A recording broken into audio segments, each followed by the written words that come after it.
अस्सलामुअलैकुम, जहाने रमज़ान में खुशामदीद। मैं हूँ ज़ुहैब हसन और रमज़ान मुबारक के सिलसिले में खुसूसी ट्रांसमिशन आप हमारी देख रहे हैं, बहुत पसंद कर रहे हैं, आपका फीडबैक भी आ रहा है क्योंकि इस ट्रांसमिशन में हमने कुछ मुनफरिद करने की कोशिश की है। हम अवामी जो मसाइल हैं उनको भी इसका हिस्सा बना रहे, क्योंकि हमारा जो शो होता है तो उस शो में हम कोशिश यही करते हैं कि न सिर्फ दुनिया बल्कि बैनुल-अक़वामी जो मामलात हैं उसको साथ साथ लेकर चलें।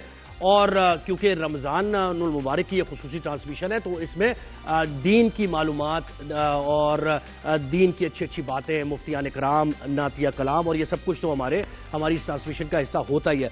लेकिन आज जो मैंने आगाज़ किया है, आज बड़ा एक अहम दिन है और एक खुसूसी आगाज़ होने जा रहा है। उसकी वजह यह है कि मेरे साथ जो 2 से लेकर 4 बजे तक जिनको होस्ट करना है वो एक ऐसी शख्सियत है और आप थोड़ी देर बाद आप उनको देखेंगे। इब्तदाइया में थोड़ा सा मैं बता देता हूँ, वो शख्सियत पायनियर अगर उनको कहा जाए मॉर्निंग शोज़ की तो गलत नहीं होगा। और जब वो बोलती हैं किसी भी इशू पर तो फिर वो खामोश कराना बड़ी बड़ी मुश्किल बात होती है। जो बात करती हैं वो वायरल हो जाती है। फ्रेम को खोलिए और दिखाइए कि हमारे साथ जाने रमज़ान में किस शख्सियत ने ज्वाइन किया। जी अस्सलाम वालेकुम, रमज़ान मुबारक। अस्सलाम वालेकुम। नादिया कैसी हैं आप? बड़ा अच्छा इंट्रोडक्शन दिया आपने, अच्छा कोशिश की मैंने। हाँ, खतरनाक समझ नहीं आ रहा था तारीफ कर रहे हैं या डरा रहे हैं सबको। तो मुझे बताएं कैसी हैं आप और कैसे सोचा? जाहिर है हमने देखा आपको मॉर्निंग शो में तो, और जो मॉर्निंग शोज हिट हुए जब आगाज हुआ इसका तब से ही आपका आगाज हुआ, लेकिन अब इस तरफ आना, एक infotainment news based morning show करना, ये कैसे ख्याल आया? कुछ चीजें ना इवॉल्व होके खराब हो जाती हैं।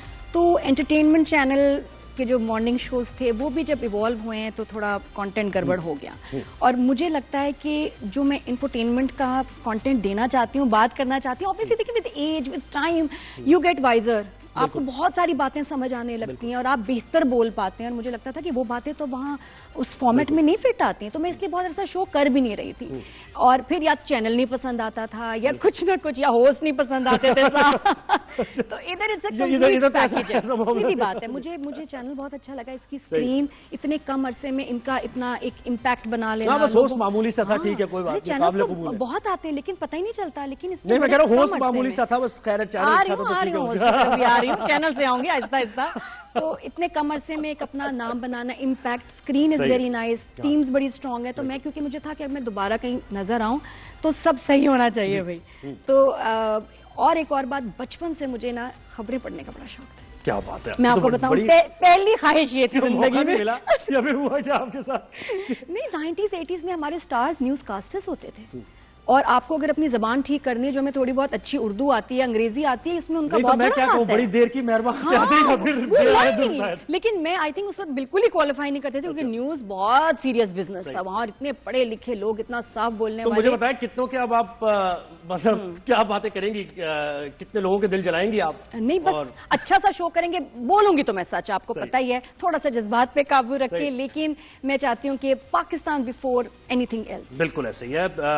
हमारा ज़ाहिर मकसद भी यही है इस शो को करने का, जब से हमने आगाज किया, कि पाकिस्तान पहली तरजीह है और पाकिस्तान का पॉजिटिव इमेज दिखाना है। तनकीद जरूर करनी है लेकिन तनकीद बराए इस्लाह होनी चाहिए। बिल्कुल। तो आज के कंटेंट में नादिया, क्योंकि आपका पहला शो है तो जरा हम 1-2 दिन आपको देंगे होते हैं, तो चैंपियंस ट्रॉफी की हमने बात करनी है, क्रिकेट की बात करनी है, पॉलिटिक्स की भी इसमें बात होगी, इसके साथ साथ ओवरसीज पाकिस्तानीज जो कि एक बड़ा अहम हिस्सा है हमारी मईशत का, भी हमारे दिल के करीब होते हैं, तो उनको भी हम जगह देते हैं अपने शो पर। फॉर्मेट बहुत अच्छा है आपका। बिल्कुल। और बन्नू में एक वाकया हुआ, बड़ा अफसोसनाक वाकया, हमला किया गया लेकिन उसको नाकाम बनाया, खवारिज ने हमला किया और सिक्योरिटी फोर्सेस ने बरवक्त कार्रवाई करते हुए उस हमले को नाकाम बनाया, लेकिन जानी नुकसान इसमें सिविलियंस की जाने गई हैं। तो ये सारे मामला हम डिस्कस करेंगे, लेकिन सबसे पहले हम क्रिकेट की बात। क्रिकेट में आपको दिलचस्पी है? क्रिकेट से ज्यादा जो क्रिकेटर्स हैं उनकी परफॉर्मेंस जिस तरह चल रही है उस पे ज्यादा मेरा ख्याल ज्यादा इंटरेस्ट है। और अगर मैं कुछ बोलती भी हूँ क्या मैचेस के बारे में, टेक्निक्स या गेम्स, उसके तो एक्सपर्ट्स हैं, लेकिन जो चल रहा है और जो जिस तरह से हम खेले हैं, दिलचस्पी बिल्कुल है, क्योंकि हमारी बड़ी इंपॉर्टेंट गेम है और सब खेलते हैं, पाकिस्तान में बहुत पसंद की जाती है। इंटरेस्ट तो है, क्योंकि जहां पाकिस्तान की टीम आ जाती है तो आप ना भी चाहें इंटरेस्ट तो होता है, आप नहीं भी मैच देखते तो यू वांट टू नो कि क्या हो रहा है। जनाब इसी में आगे बढ़ते हैं और कुछ जानने की कोशिश करते हैं कि इंडिया के चांसेस क्या है, क्योंकि कल एक जबरदस्त सेमीफाइनल हुआ।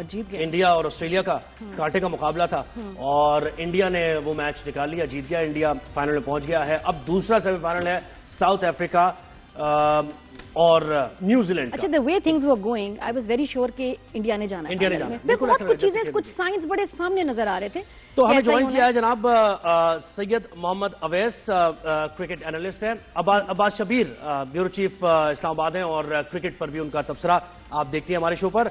और भारत से अभिषेक त्रिपाठी ने हमें ज्वाइन किया है जो कि स्पोर्ट्स जर्नलिस्ट हैं। अभिषेक, आपको भी वेलकम करते हैं और अब्बास को भी। जी, पहला सवाल आप करना चाहेंगी? हाँ हाँ, अभिषेक से पूछेंगे। खुश तो ये बहुत होंगे अभी इस वक्त। अभिषेक, आपको आवाज आ रही है? जी बिल्कुल खुश होंगे। और खुश होने की बात भी है कि भारतीय क्रिकेट टीम ने जिस तरीके से परफॉर्मेंस किया है वो फाइनल में पहुंचने की हकदार थी, तो मुझे बिल्कुल खुशी है। इस बात का जरूर दुख है कि बाकरी साहब आज नहीं है, क्योंकि मैं उनको थोड़ा सा जवाब दे पाता। अच्छा, बाकरी साहब को मिस कर रहे हैं आप? आपको क्या लग रहा है, अब आपकी टीम जो है फाइनल तक पहुंच जाएगी? ट्रॉफी करीब है? बिल्कुल, उन्होंने 2024 की भी ट्रॉफी जीती है और 2023 के भी वर्ल्ड कप के फाइनल में पहुंचे थे, तो और WTC 2023 के WTC फाइनल में पहुंचे थे। तो लगातार अगर आप ICC टूर्नामेंट्स के फाइनल में पहुंच रहे हो तो ये दिखाता है कि आप की टीम कितनी मजबूत है और आपकी बेंच मजबूत है। तो हमारे यहाँ का जो घरेलू क्रिकेट है उसका फॉर्मेट इतना अच्छा है, हमारे यहाँ IPL होता है, उस वजह से अगर एक क्रिकेटर दो क्रिकेटर जाते भी हैं तो उसका बैकअप इतना अच्छा मजबूत रहता है, इसलिए भारतीय टीम लगातार अच्छा परफॉर्मेंस कर पा रही है। बिल्कुल सही है।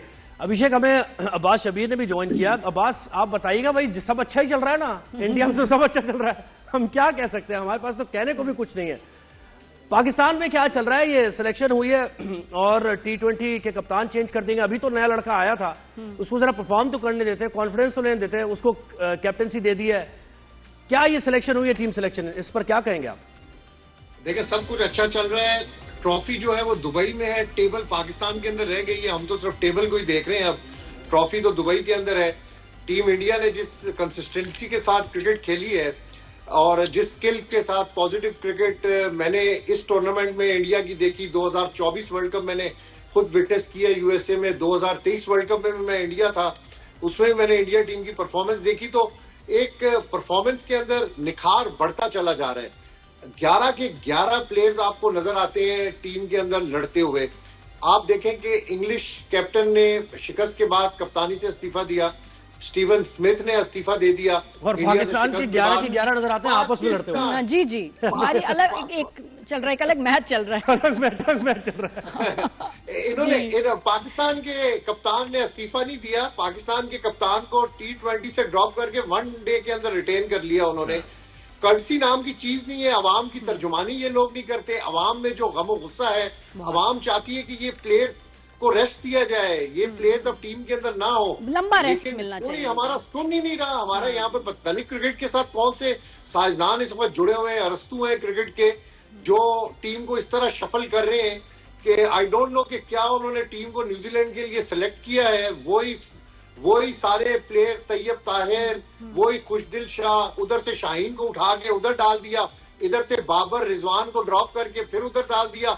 वही डिजास्टर जिन्होंने 2023 वर्ल्ड कप में इमामुल हक साहब ने किया था टीम का, 2024 में भी वही उनकी परफॉर्मेंस थी और 2025 में दोबारा उनको इंडक्ट कर लिया। एक मैच आपने देखा जिस तरीके से उन्होंने खेला। कंसिस्टेंसी नहीं है, सिलेक्शन में भी नहीं है और टीम की परफॉर्मेंस के अंदर नहीं है। अब बाकी टीमों को देखें, जो 4 टीमें सेमीफाइनलिस्ट थी, ऑस्ट्रेलिया बेशक मैच हारी है लेकिन ऑस्ट्रेलिया लड़के हारी है। ऑस्ट्रेलिया ने एक जबरदस्त क्रिकेट खेली है। आज अब न्यूजीलैंड साउथ अफ्रीका का मैच खेल रहे हैं। भाई अभिषेक, जी अभिषेक, मुझे ये बताया कि विराट कोहली का हमने क्या बिगाड़ा है ऐसा? यानी कब रन बनाना बंद करेंगे वो? पहले हमसे मैच छीन लिया उन्होंने, अब हमसे उन्होंने फाइनल छीन लिया। एटलीस्ट हमें फाइनल तो कराने देते ICC चैंपियनशिप का। छीन लिया लेकिन बहुत आसानी से छीन लिया, आसानी से छीन लिया। इस तरह नहीं, बेशक कोई जो भी टीम जीते लेकिन सबको अच्छा खेलना जरूरी है। मैं आज इसीलिए लाइव में आया था क्योंकि पिछले लाइव में बाकरी साहब कह रहे थे कि हम दुआ करेंगे कि भारतीय टीम हार जाए और फाइनल जो है पाकिस्तान में हो। तो मैंने उनसे कहा था कि आपकी दुआएं थोड़ी कमजोर हैं क्योंकि आप जो है ढंग से दुआ नहीं कर पा रहे हैं। और देखिए, मैं एक चीज कहूंगा ना, निगेटिविटी से जो है कुछ मिलता नहीं है। भारतीय टीम पॉजिटिविटी से परफॉर्मेंस कर रही है, उसने इस पे ध्यान नहीं दिया कि दुबई में मैच है, कहाँ मैच है, न्यूट्रल ग्राउंड में मैच है, पाकिस्तान में मैच है, ट्रॉफी कहाँ होनी क्या नहीं होनी। उन्होंने सिर्फ परफॉर्मेंस पे ध्यान दिया पाकिस्तान टीम के साथ प्रॉब्लम क्या है कि मुझे लगता है पाकिस्तान टीम के साथ अब जो है राइवलरी का मजा भी नहीं आ रहा है। हाँ। पाकिस्तान टीम को कम से कम ये मैं बात खुद सही है। पर्सनली चाहता हूं कि पाकिस्तान टीम अच्छा परफॉर्मेंस करे, पाकिस्तान टीम मजबूत होकर आए, जिससे जब भी हम उनके साथ खेलें तो एक राइवलरी लगे। भले वो हारे लेकिन मतलब लड़कर हारे। कल ऑस्ट्रेलिया से जैसे हमें देखने में मजा आ रहा था, बिल्कुल। बिल्कुल आज 49वें ओवर में जाकर मैच का डिसीजन आया, जबकि विराट कोहली ने एक अच्छी पारी खेली, लेकिन फिर भी आखिरी तक ये था, प्रेशर बन रहा था, प्रेशर जा रहा था, हमें पता था कि हम जीत जाएंगे, लेकिन फिर भी एक प्रेशर था। पाकिस्तान के साथ मैच में हमें कहीं भी लगा ही नहीं कि हम किसी प्रेशर में हैं।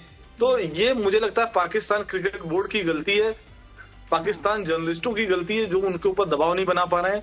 और वो अगर वही शाहिद अफरीदी, वही रिजवान, वही बाबर आजम, अगर उससे वो आगे नहीं निकल पा रहे हैं तो निश्चित तौर पर उन्हें सोचने की जरूरत है। भारतीय क्रिकेट को मुझे नहीं लगता पाकिस्तान के बारे में कुछ भी सोचने की जरूरत अच्छा अभिषेक, हमारी टीम तो वैसे हर मैच में ही डर रही होती है, लेकिन इंडिया टीम मुझे ये बताएं, क्योंकि इतना डर होता है कि अगर फाइनल में आके हार गए तो जो लोग हशर करेंगे, क्योंकि वहां की आवाम का इतना स्ट्रांग रिएक्शन होता है, एक्सट्रीमली एग्रेसिव। तो बड़ी इसका पेशेंस है हमारे अंदर भाई। वही तो, और हमारे अंदर उसका भी प्रेशर वो टीम पे होता होगा फाइनल्स पे। बिल्कुल कि ऐसे। भाई यहाँ तक इतना अच्छा खेले, लेकिन अब अगर हार के गए तो भाई घर कैसे जाएंगे।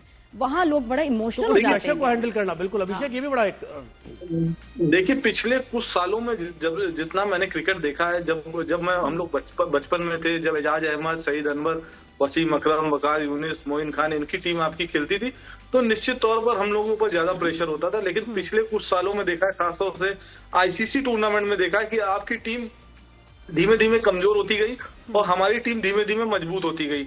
तो अब उतना प्रेशर नहीं होता है हमारे ऊपर और हम लोगों को लगता है कि जीत के चांस 60% 70% है, जो पहले हमारी तरफ 40% होते थे। जी जी जी।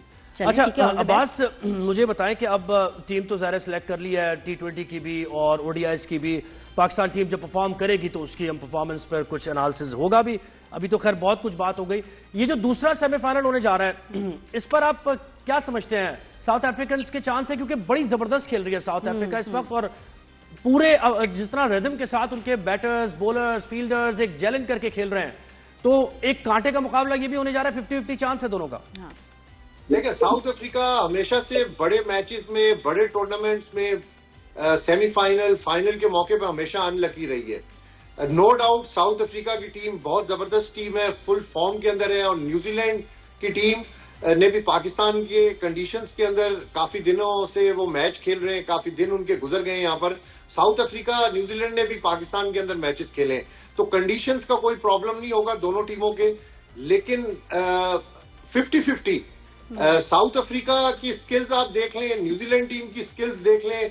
इंडिया से शिकस्त हुई न्यूजीलैंड को, लेकिन कहीं पर आपको उस टीम के अंदर पैनिक नजर नहीं आया शिकस्त के बावजूद। तो आज भी एक असाब की जंग है, नर्व्स गेम है।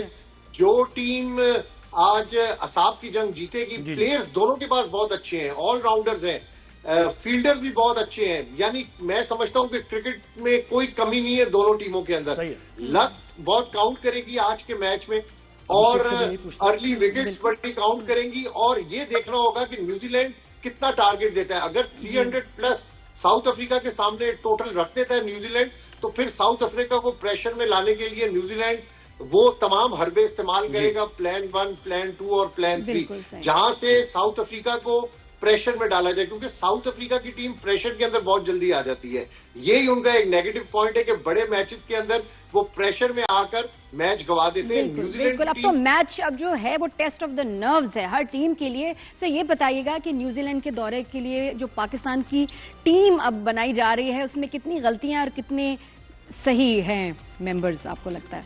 अभिषेक आप बताएं पहले। हाँ। पहले अभिषेक बताएंगे, अगर क्योंकि पाकिस्तान टीम पर नजर तो होती है आपकी। शाहीन शाह अफरीदी वापस खेल रहे हैं टीम में। इसमें प्लेयर्स की बात नहीं करेंगे, गलतियों की बात करेंगे। इसमें कितनी गलतियां हैं और कितने प्लेयर्स हैं?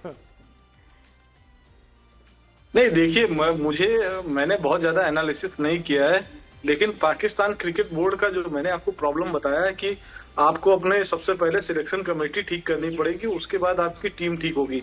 जब आपकी सिलेक्शन कमेटी में सिलेक्टर की जगह बाकी लोग होंगे, क्रिकेटर्स की जगह वहां पे एडमिनिस्ट्रेटर होंगे, तो आप उस तरीके का सिलेक्शन कर ही नहीं पाएंगे। मुझे लगता है जब तक आपका सिलेक्शन की जो कमेटी है वो न्यूट्रल नहीं होगी, तब तक आप अच्छी तरीके से क्रिकेट नहीं खेल पाएंगे, और जब अच्छी टीम नहीं बनेगी तो आप परफॉर्म नहीं कर पाओगे, और परफॉर्म नहीं कर पाओगे तो पाकिस्तान क्रिकेट बोर्ड भी नीचे जाता रहेगा। सही बात है। तो अब्बास, आप क्या कहेंगे इस पर? ये मतलब वही प्लेयर्स वापस आ गए, अभी तो बिल्कुल भी ऑफ कलर रहेंगे दोनों। शाहीन की मैंने बात की, हारिस रऊफ की बात की। T20 खेलना आसान है, 4 ओवर्स कराएंगे, बैटिंग भी थोड़ी मिल जाएगी, स्टार भी बन जाएंगे, तो यही सिलसिला चलता रहेगा, फिर तो तब्दीली तो नहीं आनी ना।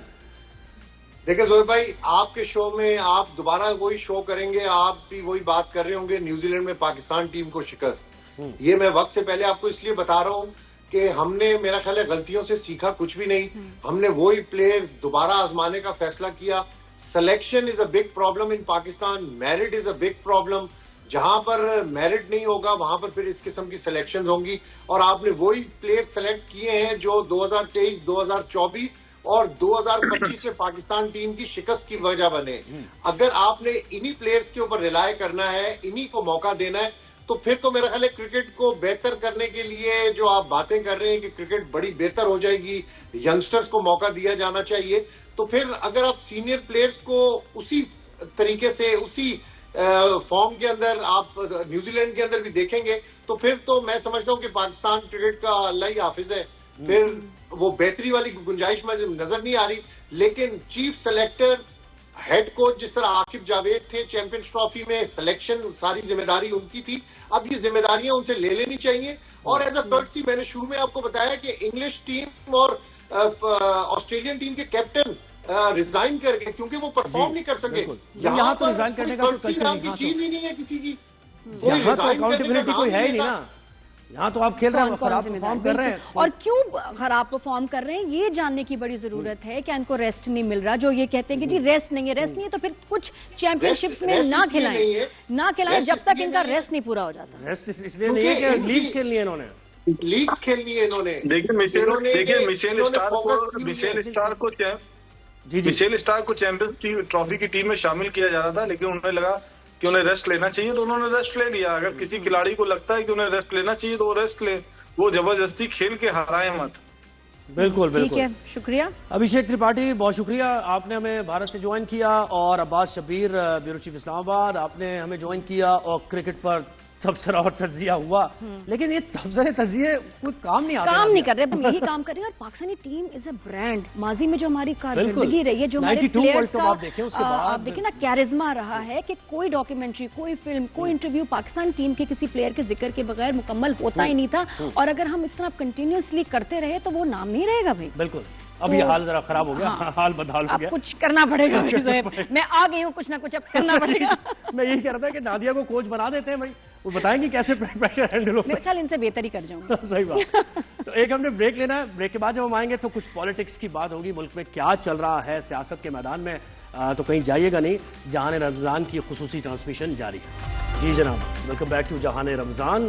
पहला सेगमेंट तो हमारा गुजर गया। नादिया, कैसा आपको लगा क्रिकेट पर बात करते हुए?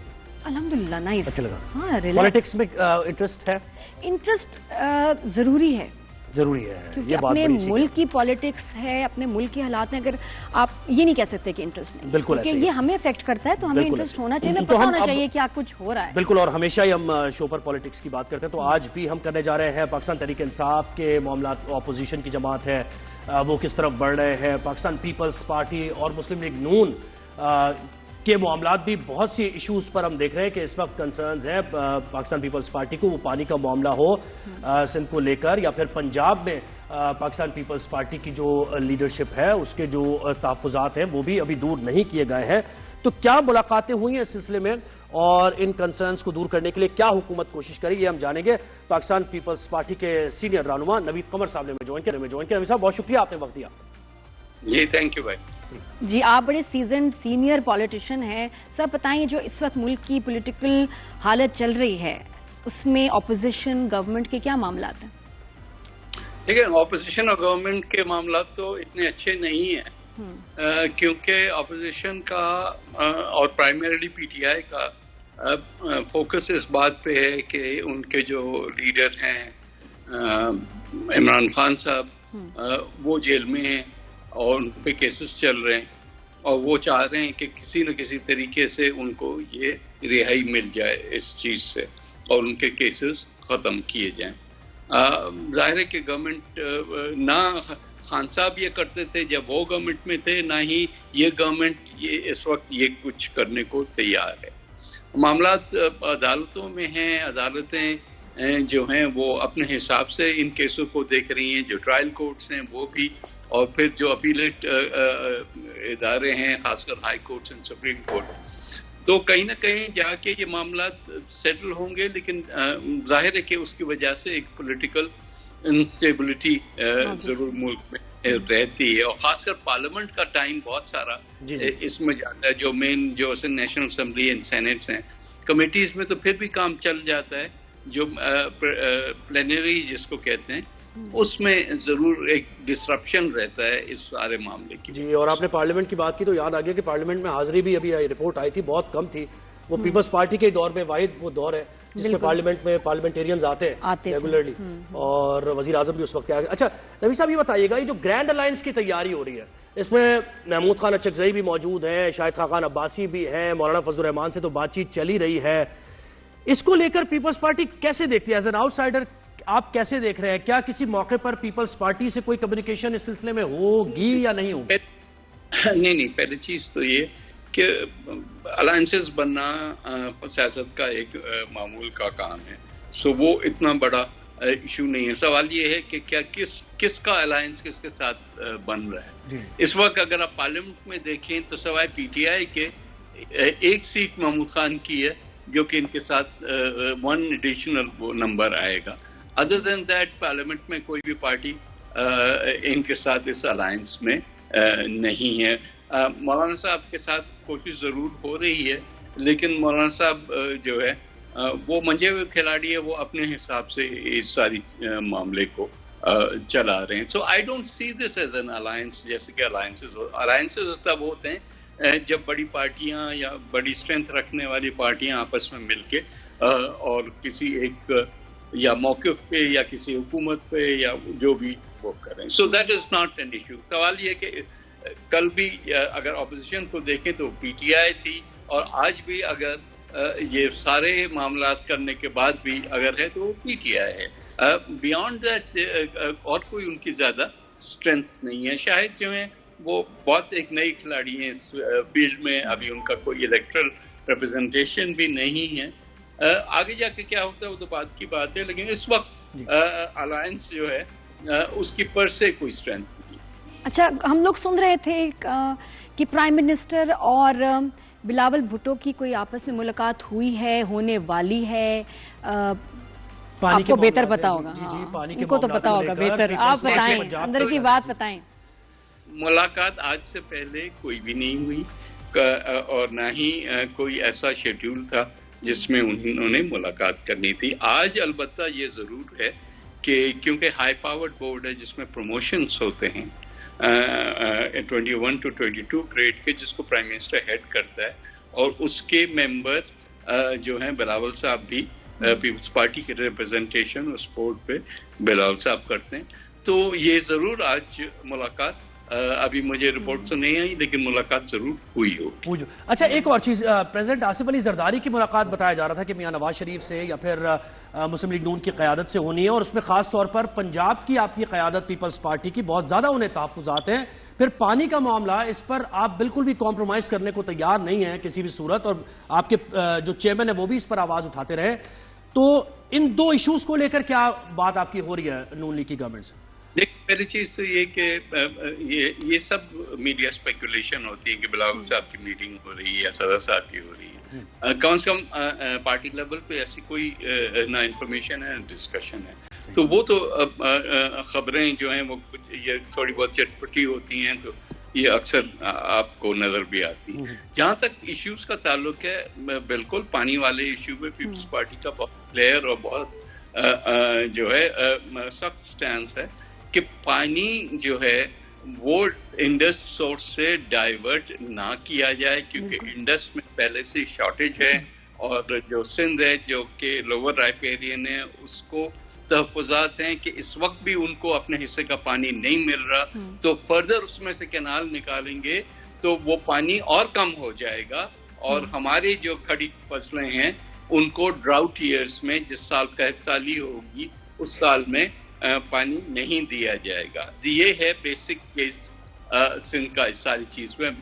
बाकी क्या होता है क्या नहीं होता वो गवर्नमेंट ऑफ पंजाब जाने या SIFC जाने या और जो भी करना चाहता है, लेकिन पानी की डाइवर्जन पे बिल्कुल सख्त मौत नहीं, बिल्कुल। और ये बहुत सीरियस इशू है। हम लोग जो सिंध में, यहाँ कराची में और आसपास रहते हैं, हम स्ट्रगल करते हैं पानी के लिए। हमारे लिए पानी सोना है। जी बिल्कुल। और कितने ऐसे इलाके हैं कि जहाँ पानी खरीदा जाता है, टैंकर्स ही टैंकर्स हैं। और किसान उसके अलावा कर रहे हैं बहुत बेस्ड इकोनॉमी में। तो मतलब हर कोई सफर कर रहा है इस एरिया में, इस रीजन में। तो ये बड़ा मुश्किल हो जाएगा कि अगर जो है वो भी ना हो तो हम क्या करेंगे। नबी साहब, कोई डिस्कशन में कोई चीज, कोई कंक्रीट कुछ सामने आया कि एटलीस्ट यही कह दिया गया हो कि बजा है आपके तहफुजात, हम इनको दूर करेंगे? कोई जवाब आया अभी तक? नबी साहब, आपको आवाज आ रही है?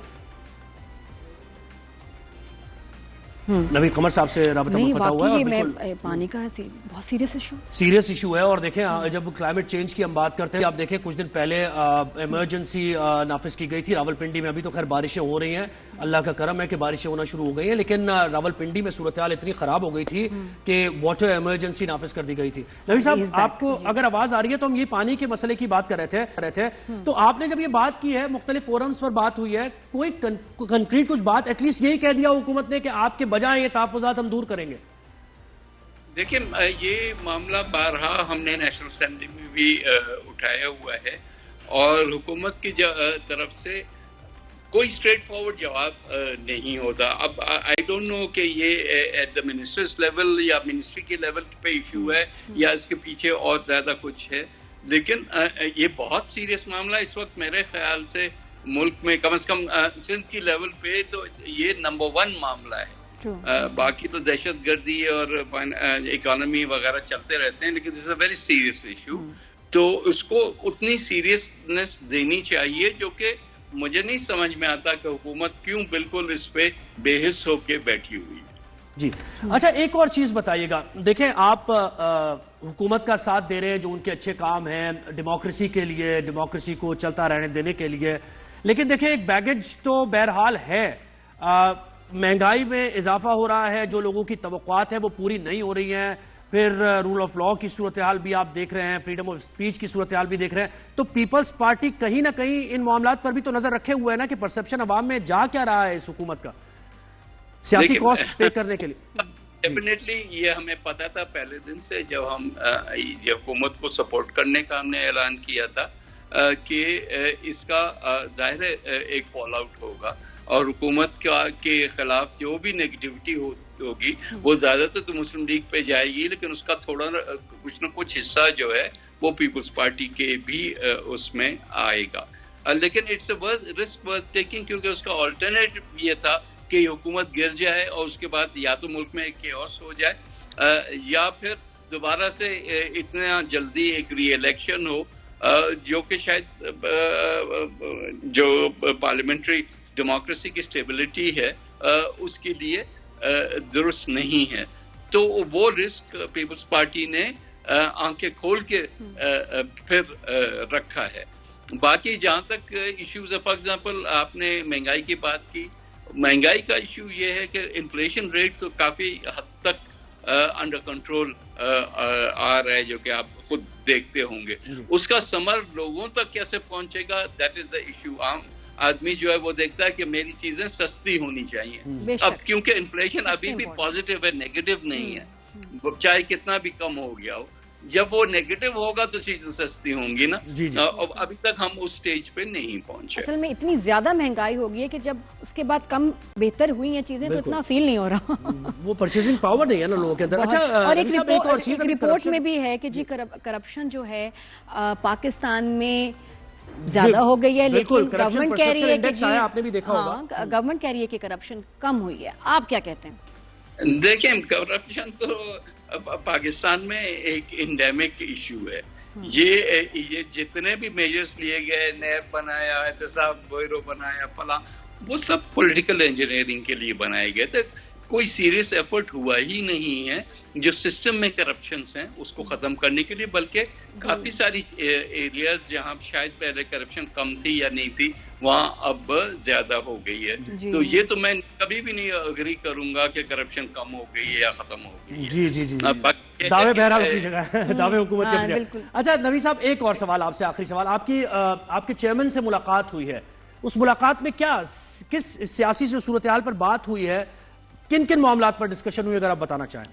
देखिए ना, चेयरमैन से तो गाहे बगाहे जाहिर है कि हम उनसे जब मिलते हैं तो जो भी गाइडलाइंस होती हैं, चाहे वो पार्लियामेंट के हवाले से हो, चाहे वो इंट्रा पार्टी डिस्कशंस के हवाले से हो, चाहे वहाँ की सूरत हाल के बारे में हो, तो वो तो सब ये तो बहुत एक कॉमन काम है, क्योंकि पार्टी लीडरशिप और जो हमारा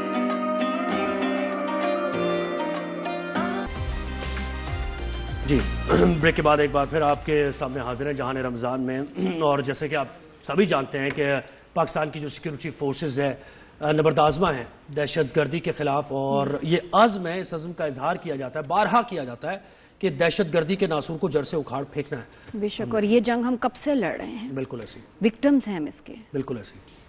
और ये जो कार्रवाइयाँ ये जारी रहेंगी आखिरी दहशतगर्द के खात्मे तक। अच्छा, बनू कैंट पर फितनाल खवारिज ने दहशतगर्द हमला किया, सिक्योरिटी फोर्सेस ने 6 खवारिज को जहन्नुम हासिल किया। इसी हमले में 15 शहरी शहीद हुए, जानी नुकसान हुआ, 25 अफराद जख्मी भी हुए।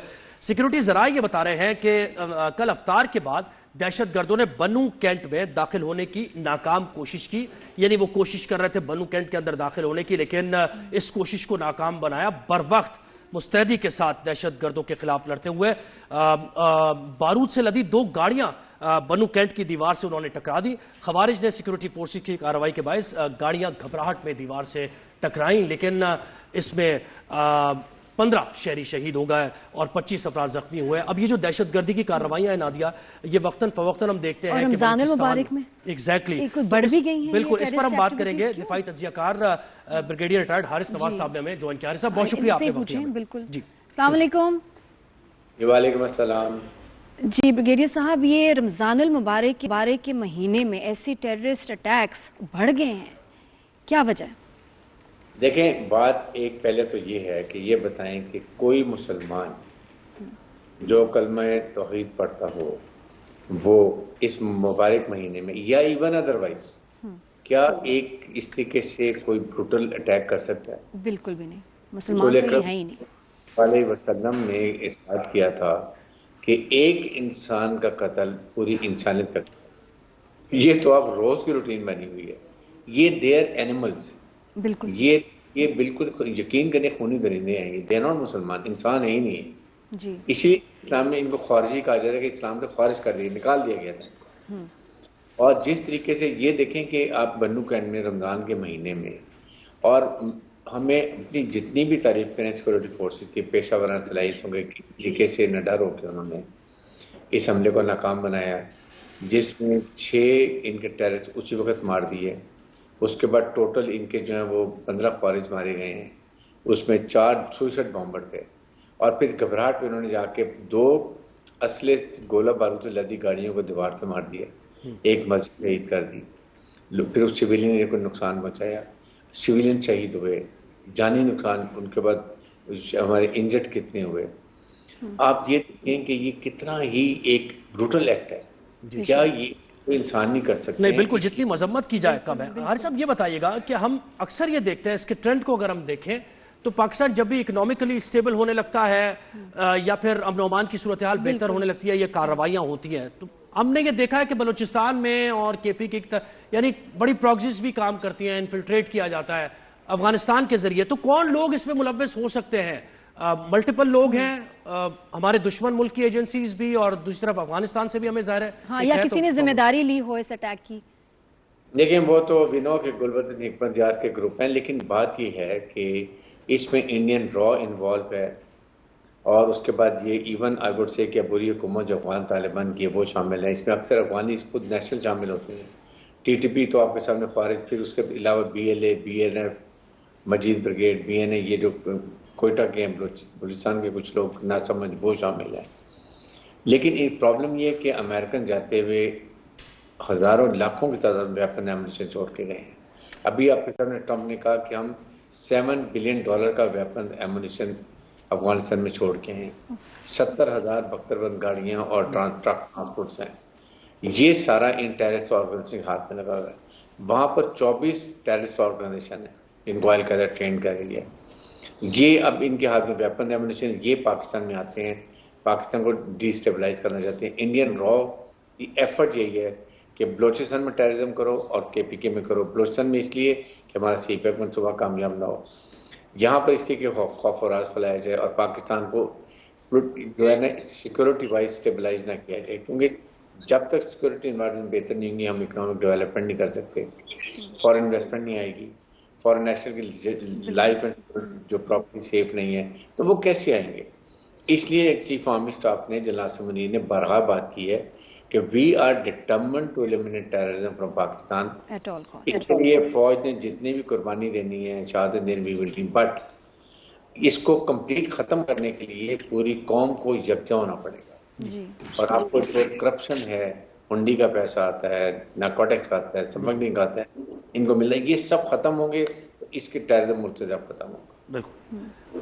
अच्छा ब्रिगेडियर साहब, ये बताइएगा कि अभी हम हमेशा ये कहते हैं कि दुनिया हमारी जो हम कार्रवाइयां कर रहे हैं दहशतगर्दी के खिलाफ, एक्नॉलेज करें उनको, लेकिन वो एक्नॉलेजमेंट आते नहीं। लेकिन अभी एक बड़ी खबर आई है कि डोनाल्ड ट्रंप ने जो पहला खिताब किया है कांग्रेस से, उसमें उन्होंने शुक्रिया अदा किया पाकिस्तान का। पाकिस्तान ने जो दहशतगर्द पकड़ के उनको दिए हैं और इस पर मियां शहबाज शरीफ ने भी डोनाल्ड ट्रंप का शुक्रिया अदा किया। तो बहरहाल यानी कहीं ना कहीं से इंटरनेशनली भी हमारी इन कोशिशों को सराहा जा रहा है अब और देखा जा रहा है, तो ये खुशाइन बात है।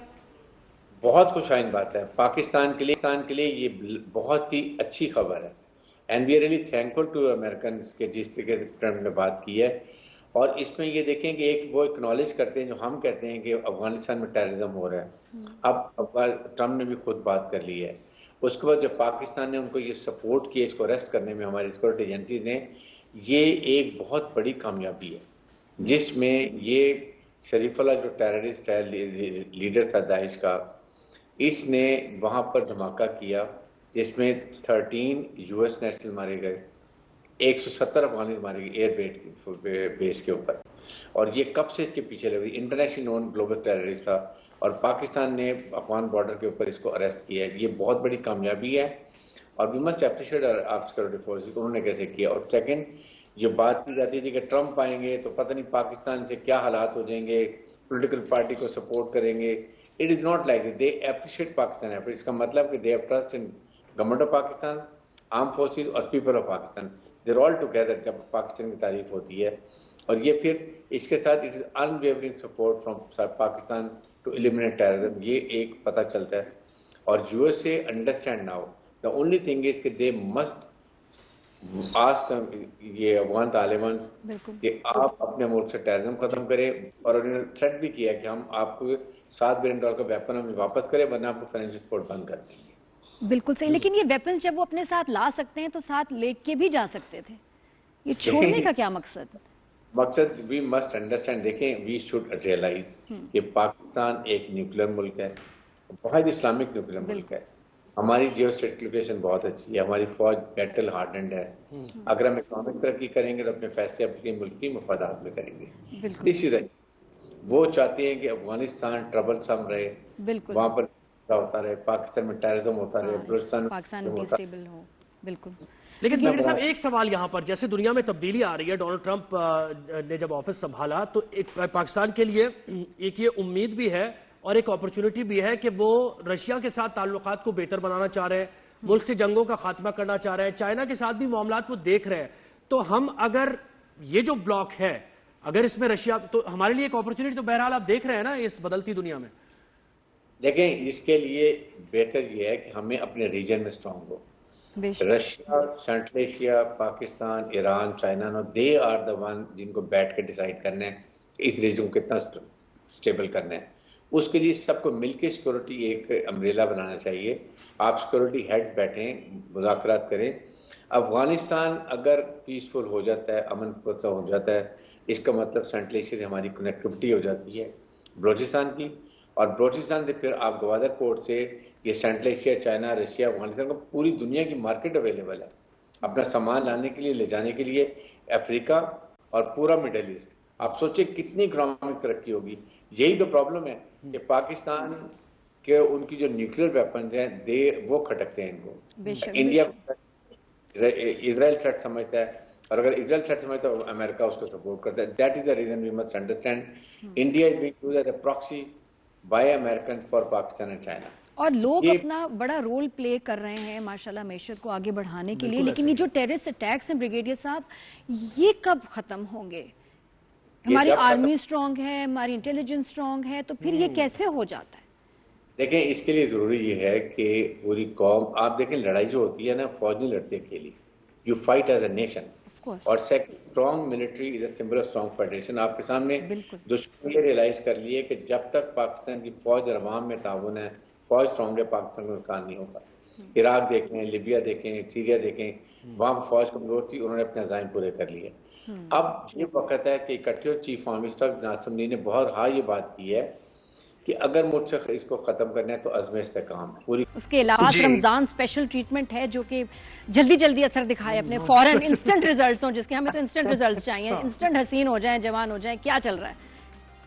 जी नादिया खान, ऐसा है कि इंस्टेंट रिजल्ट्स डेफिनेटली आप यूं समझ लें जैसे लोगों को इवेंट्स पे जाना होता है ना। बिल्कुल। एक तो आपकी आवाज, भाई आवाज जरा ठीक कीजिए डॉक्टर, हम सुन नहीं पा रहे। मेरी आवाज आ रही? जी जी जी, अब आ रही है आपकी आवाज। जी जी, तो बहुत सारे ऐसे ओवरनाइट ट्रीटमेंट्स हैं जिसके रिजल्ट्स मिरेकुलस होते हैं। अब आप सादा सा हाइड्रोफेशियल कह लें, हाइड्रोफेशियल किसी भी इवेंट के लिए लोग बहुत कराते हैं, और वो उसका एक तो कुछ लोग जो है ना, ये आजकल हेयर केयर का बड़ा वो है। आपने जिक्र किया एक्सोसोम्स का। एक्सोसोम्स के बारे में लोगों का कंसेप्ट में क्लियर करता चलो। Exosome is basically an alternative of PRP. ये एक ऐसा ट्रीटमेंट है जो लोग फ्रीक्वेंटली हर महीने या महीने में 2 दफा पीआरपी करवा रहे होते हैं। उसका अल्टरनेटिव है कि आपको हर महीने नहीं कराना पड़ता, 2 से 3 महीने या फिर 4 महीने में कराना पड़ता है। इसके बहुत सारे मैन्युफैक्चरर्स हैं। लोग कहते हैं ना डॉक्टर साहब मुझे अमेरिकन वाला कराना है, मुझे कोरियन वाला कराना है, हाँ, चाइना तो वाला नहीं चाहिए, वहां का नहीं चाहिए। जी हाँ। तो उनको ये मैसेज बताता चलूं कि अमेरिका में कोई एक फैक्ट्री थोड़ी है कि वो एक ही फैक्ट्री, और वो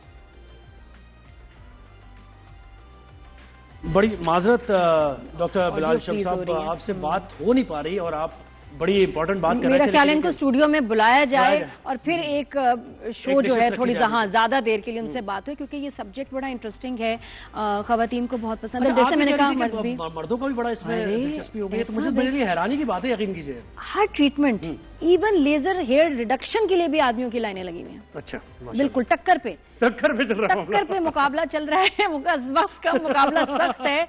तो अब लेकिन इसमें सबका अपना एक टेक है कि भाई अच्छी चीज है, नहीं है। आई थिंक इंडिविजुअल चॉइस होती है आपकी कि आप क्या लेकिन खवातीन वैसे मैं ये समझता हूँ कि ठीक है, आप कह रही है कि सबकी अपनी अपनी सोच है, अपनी चॉइस है, लेकिन खवातीन पे ज्यादा सूट करती हैं चीजें। लेकिन देखिए, मुझे लगता है कि सन डैमेज आदमियों को बहुत होता है, एक्नी, ब्लैक हेड्स, इस तरह के पिगमेंटेशन, टैनिंग, इस तरह के बड़े मसाइल आदमियों के हैं। और आप यकीन करें, जब वो कोई अच्छी ट्रीटमेंट करा के आते चमक जाते हैं। किसको बुरा लगता है चमकता हुआ मियाँ, चमकता हुआ बच्चा है। हाँ, मेरा बेटा प्यारा लग रहा हो फेशियल के बाद, मैं तो सबके बारी होती हूँ। असल में वो चमक जो है ना, वो तो टेम्परेरी होती है ना, कोई बात नहीं, होती रहे। दोबारा अगर शाइन नहीं कराई, पॉलिश सफाई रगड़ाई बहुत जरूरी है सबके लिए। जी क्या कह रहे हैं आप प्रोड्यूसर साहब? जी जी, I think he is back. जी डॉक्टर साहब, आप वापस आ गए हैं। आपसे उम्मीद करते हैं राब्ता बहाल हो गया हमारा। आपको आवाज आ रही है? जी जी जी जी, हाँ जी। अच्छा, मुझे बताएं डॉक्टर साहब के पानी, ये तो ठीक है, लोग अपनी स्किन का ख्याल करते ही हैं, लेकिन रमजान मुबारक में पानी किस तरह, ये जो 8 और 9 ग्लास हम कहते हैं कि पीने चाहिए, वो नहीं पूरे होते, कैसे पूरे होंगे? अच्छा, क्या रूटीन और प्यास भी नहीं लगती, बस उस वक्त जो पिया अफ्तारी के टाइम, उसके बाद फिर पानी नहीं पिया जाता। जो है मौसम बड़ा अच्छा है ना, वो सख्त वाली जो गर्मियां है ना, वो नहीं है जिसमें बहुत ज्यादा प्यास लगती है और डिहाइड्रेशन ज्यादा हो। स्पेशली मैं जहाँ रहता हूँ कोयटा में, तो कल 1 डिग्री थी और 0 डिग्री तक भी टेम्परेचर ड्रॉप हो गया था। तो एक तो अल्लाह का बड़ा करम है कि मौसम बड़ा अच्छा है ना, इस मौसम में रोजे रखना आसान भी है। तो डिहाइड्रेशन का भी इतना वो नहीं है। कराची की problem। बात करें ना हम डॉक्टर साहब, कराची की बात तो करें। यहाँ तो है गर्मियाँ थोड़ी थोड़ी। अच्छा जी, तो ऐसा है कि फिर आप इफ्तार के वक्त और इस दौरान जो आपका सहर और अफ्तार है ना, इस दौरान आप वक्फे वक्फे से पिए। ये ना करें कि ऊंट की तरह ना अपना पेट जो है ना वो सहरी के वक्त भर दें और फिर आपका जो यूरिनरी सिस्टम है ना वो एक्टिवेट हो जाए और वो रात को बंदा नींद नहीं कर सकता सोने पे। तो वो एक नॉर्मल जितना आप पी सकते हैं वो कर लें। जी। ये जरूरी नहीं कि आप बिल्कुल सही आपने कहा, बात सही है बिल्कुल। सारी और इफ्तारी है जिसमें आप अपनी पानी की जरा 1-2 गिलास पी लें, फिर उसके बाद इफ्तारी में पी लें। बहुत शुक्रिया डॉक्टर बिलाल शम्स, आपने हमें वक्त दिया। नादिया, पहला शो तो ये 2 घंटे निकल गए, कैसे पता भी नहीं चला ना? बहुत मजा आया, बहुत इंटरेस्टिंग है, चैलेंजिंग है, बहुत कुछ सीखने को मिलेगा, सिखाने को मिलेगा। Looking forward. बिल्कुल ऐसे ही। तो अब ब्रेक के बाद आपको जाले और मंशा ज्वाइन करेंगी, रमजान ट्रांसमिशन जारी है जहां रमजान। यहाँ पर एक ब्रेक लेते हैं, मुझे और नादिया को इजाजत। कल मिलेंगे।